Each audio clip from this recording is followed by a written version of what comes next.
자, 여러분, 제가 오늘 충격적인 이야기 하나 들려드리겠습니다. DB를 3,000개 가진 영업사원이랑 딸랑 300개만 가진 영업사원, 누가 더 높은 실적을 했을까요? 답은 의외로 300건의 DB를 가진 영업사원이었습니다. 정말 반전이지 않습니까? 오늘 이 흥미로운 반전의 비밀을 파헤쳐보려고 합니다. 안녕하십니까?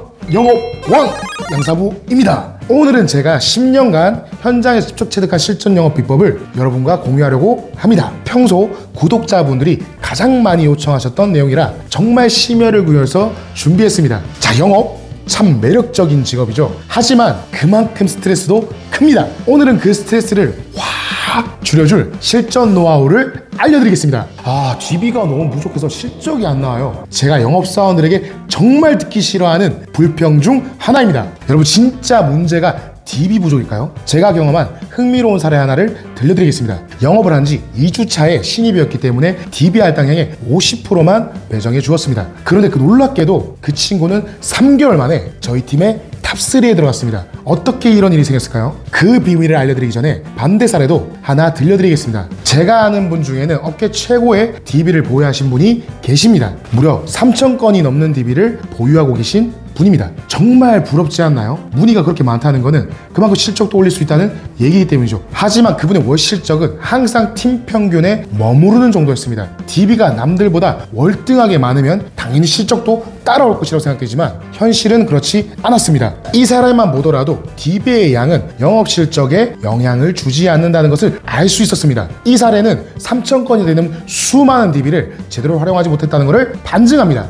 그렇다면 우리는 어떻게 DB를 활용해야 될까요? 첫 번째 소개해드릴 스킬은 고급 용어로는 더블 바인드라고 하고요, 양사부 스타일로는 양자택일 화법이라고 말합니다. 둘 중에 하나를 택한다는 뜻의 양자택일, 다들 아실 겁니다. 우리는 영업뿐만 아니라 인생에서 다양한 결정의 순간에 놓이곤 합니다. 둘 중에 하나를 골라야 하는 순간 말입니다. 이런 경험 있으시죠? 이거 사실래요? 하면 바로 아니오가 나오는데 블랙이랑 화이트 중에 어떤 색이 더 마음에 드세요? 하면 갑자기 진지하게 고민하게 되는 경험 말입니다. 왜 이런 차이가 생기는 걸까요? 우리 뇌는 yes, no를 선택할 때와 이것저것을 선택할 때 완전히 다른 방식으로 작동한다고 합니다. 예, 아니오는 경계를 세우는 것이고 이거저거는 경계를 허무는 거죠. 하나를 거절하면 끝이지만 둘 중에 하나를 고르는 건 우리가 이끌어낼 수 있는 대화를 스타트한다는 뜻입니다. 여기서 정말 중요한 팁 하나 알려드릴게요. 단순히 두 개를 나열하는 것이 아니라 고객의 상황에 맞춰서 자연스럽게 녹여내야 한다는 것입니다. 이 양자택일 화법을 몰랐던 영업 초반에 저는 이 상품 어떠세요? 구매하시겠습니까? 라고만 질문했고 고객의 대부분 뭐라고 대답했을까요? 아니요 또는 생각해볼게요가 대부분이었습니다. 영업 초반 이런 화법으로 한 달 내내 실적이 저조했습니다. 정말 좌절했었죠. 하지만 이 양자택일 화법을 사용해서 질문을 바꿔서 하니까 상황이 100% 달라졌습니다. A 플랜과 B 플랜 중에서 어떤 게 더 끌리세요? 다음 주 화요일과 목요일 중에 언제가 더 편하신가요? 일시불과 분할 납부 중 어떤 게 더 부담 없을까요? 신기하게도 고객의 반응이 완전히 달라졌습니다. 대부분의 고객이 선택을 망설이는 게 아니라 자연스럽게 두 선택지 중 하나를 고르기 시작한 거죠. 인간의 심리는 참 재미있습니다. 예, 아니오를 선택하라고 하면 본능적으로 노 쪽으로 기울지만 두 가지 긍정적인 선택지를 주면은 그중 하나를 선택하려는 경향이 있거든요. 하지만 이 양자택일 화법을 사용할 때 정말 중요한 포인트가 있습니다. 첫 번째, 이 기법을 사용할 때는 절대 강압적이어서는 안 됩니다. 고객이 자유롭게 선택할 수 있다고 느끼게 하는 것이 핵심입니다. 둘째, 두 선택지는 모두 고객에게 실질적인 가치를 제공할 수 있는 것이어야 합니다. 셋째, 고객이 둘 다 싫어요라고 하면은 겸손하게 받아들이고 다른 대안을 찾아보겠다고 해야 합니다. 이 부분만 조심한다면은 여러분은 드디어 양자택일 화법을 습득하신 겁니다. 혹시 한 제품만 팔고 계신가요? 진정한 영업 고수의 기술을 알려드리겠습니다. 진정한 고수는 한 가지가 아닌 고객의 전체적인 요구를 캐치하고 종합해서 영업을 합니다. 토탈 솔루션이라고 하죠. 제가 과거 보험 영업을 할 때 잊지 못할 사례가 있습니다. 자동차 보험을 할 때 상담하러 오신 40대 후반의 고객님이셨습니다. 대부분의 영업사원이라면 자동차 보험만 설명하고 끝냈을 겁니다. 하지만 저는 고객님과 대화를 나누던 도중에 자녀의 교육에 대한 고민거리를 캐치했습니다. 요즘 자녀분들 교육비 많이 부담되시죠? 이 한마디로 대화의 물꼬가 터졌습니다. 고객님께서 한숨을 푹 쉬더니 말씀하시더군요. 큰애가 의대를 목표로 하고 있는데 솔직히 걱정입니다. 그래서 저는 자연스럽게 대화를 이어나갔습니다. 의대라니? 정말 대단하네요. 아이 학업 성적은 어떤가요? 공부는 잘하는데 워낙 비용이 많이 들어서요.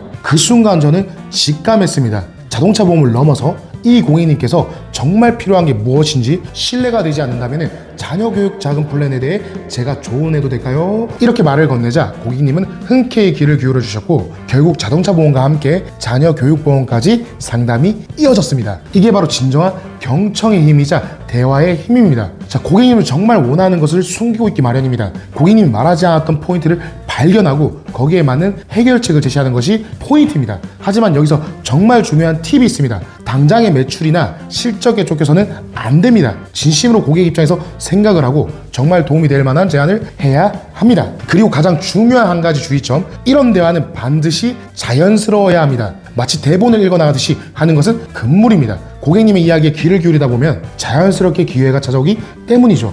제가 늘 하는 말이 있습니다. 고객의 말 속에 답이 있다. 우리가 할 일은 그 답을 찾아내는 것 뿐입니다. 이렇게 대화를 나누다 보면 신기한 일이 일어납니다. 고객님은 더 이상 저를 영업하는 사람으로 보지 않으시고 진심으로 자신의 고민을 들어주는 믿을 수 있는 조언자로 봐주셨습니다. 그리고 이때부터가 진짜 영업의 시작입니다. 왜냐고요? 이제 고객님 스스로가 물어보시기 시작하시거든요. 이게 바로 진짜 영업의 묘미입니다. 우리가 파는 건 단순한 서비스나 상품이 아닙니다. 우리의 역할은 고객님의 걱정을 덜어드리는 해결사이니까요.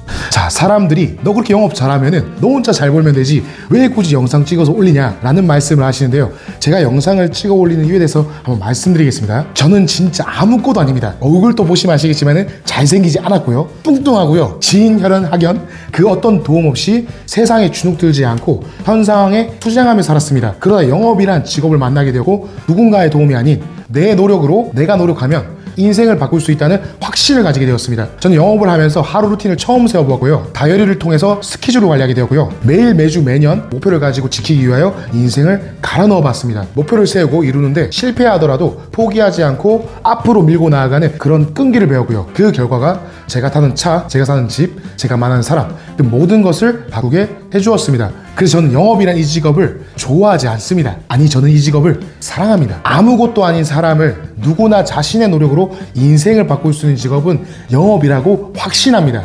그리고 영업을 하지 않더라도 모든 사람들이 영업적 스킬을 알고 있다면 인생을 살아가는데 가장 중요한 사람과의 관계에서 승리할 수 있습니다. 직장인은 상사 혹은 후배 팀원과의 관계, 심지어 학생이라면 부모님에게 원하는 것을 얻어내는 방법까지 반드시 필요한 것이 영업이라고 생각합니다. 10년 동안 영업한 경력을 바탕으로 제가 최근 4년 동안 제가 창업한 회사에서 매년 매출을 2배씩 키워나가면서 현재 30명에 가까운 친구들과 회사를 운영하고 있는 것이 바로 증명이라고 할 수 있겠죠. 여러분, 영업을 하셔야 합니다. 저한테 무슨 의미가 있냐고 물어보신다면 저는 가만히 있지 못하는 사람입니다.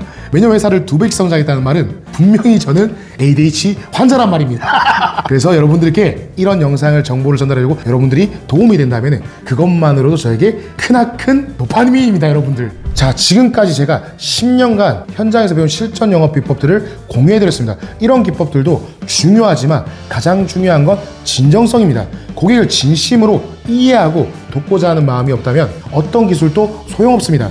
여러분도 이제 아시겠죠? DB 부족을 탓하지 마시고 오늘 배우신 이 기법들을 하나씩 적용해보세요. 분명 달라진 결과를 경험할 수 있을 겁니다. 자, 오늘도 영상이 도움되셨길 바라면서 구독과 좋아요도 부탁드립니다. 고정 댓글에 있는 링크로 이동하시면 더 유익한 내용이 담긴 전작책과 영상도 제공해드리고 있으니 꼭 확인해 보시기 바랍니다. 지금까지 영업원 양사부였습니다. 감사합니다.